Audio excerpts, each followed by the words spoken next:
जरा बात अब करते हैं रिजर्वेशन की। आपको याद होगा कि रिजर्वेशन का मामला अभी थमा नहीं है। कैबिनेट सब कमेटी को अपनी रिपोर्ट देनी है, अदालत के सामने भी अर्जी है। इस बीच नौजवान, चाहे जम्मू के अंदर है, कश्मीर के अंदर है, सियासी जमातें हैं, खामोश नहीं है। अंदर अंदर खाने बड़ी तैयारियां चल रही है कि अगर हुकूमती इदारे फैसला नहीं करते तो क्या कुछ करना होगा, किस तरीके से नौजवान सफारा होंगे। लेकिन इस बीच खबर यह है कि पीओजेके के लोग भी मैदान में आए हैं और अपनी आवाज को बुलंद करते हुए हुकूमती इदारों से मुतालबा कर दिया है कि उसी तर्ज की रिजर्वेशन चाहिए जिस तरीके से आपने पहाड़ियों को एसटी का स्टेटस दे दिया है। पीओजेके रिफ्यूजीज की तरफ से मुतालबा दोहराया गया कि एसटी स्टेटस चाहिए जनाब, उसी तर्ज पर जिस तरीके से पहाड़ियों को दिया गया है, क्योंकि उनका मानना और मुतालबा यह है कि पीओजेके रिफ्यूजीज जो हैं वो पहाड़ी स्पीकिंग है। और अर्थवाइल स्टेट 47 की जब आप बात करेंगे तो इनके जद्दोजहद भी पहाड़ी थे और पहाड़ी स्पीकिंग ही थे। इसलिए इस पीओजेके के इस कुंबे को जो इस वक्त जम्मू के अंदर मौजूद है, इन सब को एक खुसूसी दर्जा एसटी का भी दिया जाए और मुराद वो सारी दी जाए जो पहाड़ी तबके को दी जा रही है। अब सिर्फ मुतालबे तक ही मामला नहीं रहा है, बल्कि वजारत दाखिला, वजीर आज़म दफ्तर और साथ साथ लेफ्टिनेंट गवर्नर के दफ्तर के साथ भी राब्ते किए जा रहे हैं।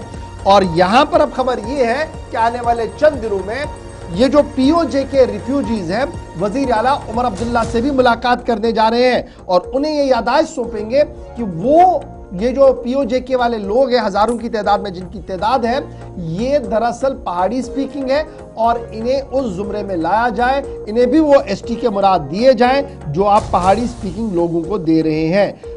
पॉलिटिकल टर्मोइल जो 1947 में हुआ था, उसके बाद जो कुछ सूरत हाल बनी थी, उसके बाद ये बचे कुछ लोग हमारे पास पीओजेके के यहाँ पर रुके हुए हैं, जिनको लेकर अब ये मांग आ रही है कि जनाब हमें भी उसी तरीके का स्टेटस दिया जाए जिस तरीके का पहाड़ियों को दिया गया है। और ये नई सियासत आप जम्मू के अंदर आने वाले दिनों में अब आप देखेंगे, क्योंकि पीओजेके भी सबबंदी कर रही है, सियासी सबबंदी कर रही है और माना जा रहा है कि यह सबबंदी दिल्ली से लेकर जम्मू कश्मीर तक होगी और सियासी जमातों के दफ्तरों के बाहर धरने और एहतजाजों का सिलसिला भी बनाया जाएगा अगर इस पर कोई मस्बत जवाब नहीं आता है।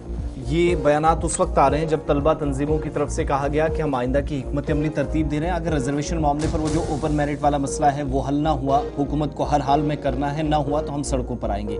एक वो, दूसरी बात चूंकि मामला अदालत के सामने भी है, 6 हफ्तों में वहां से भी हुकूमत से जवाब मांगा गया था। कैबिनेट सब कमेटी अपनी जगह काम कर रही है और ये सारी चीज़ें, वो जो एसटी वाला दर्जा देना ना देने वाली बात थी, उसके बाद से ही ये शुरू हुई। नई हुकूमत ने आकर वादा किया था, चुनाव से पहले ही वो पूरा करने की कोशिशों में लगी है। दबाव काफ़ी ज़्यादा है। ऐसे में पीओजेके रिफ्यूजीज़ की तरफ से वज़ीर दाखिला और साथ साथ वज़ीर कानून, वज़ीर आज़म और लेफ्टिनेंट गवर्नर से मुतालबा करना, और आइंदा दिनों में आप देखेंगे हो सकता है कि वफूद की शक्ल में दारुल हुकूमत दिल्ली से भी आवाज़ इस पर उठे। कई लोगों की तरफ से पहले से इसकी हिमायत भी की जाती रही, लेकिन अब जब खुलकर ये मुतालबात रखे जाने लगे हैं तो शायद इस पर मज़ीद सियासी तौर आप हंगामा भी देखेंगे।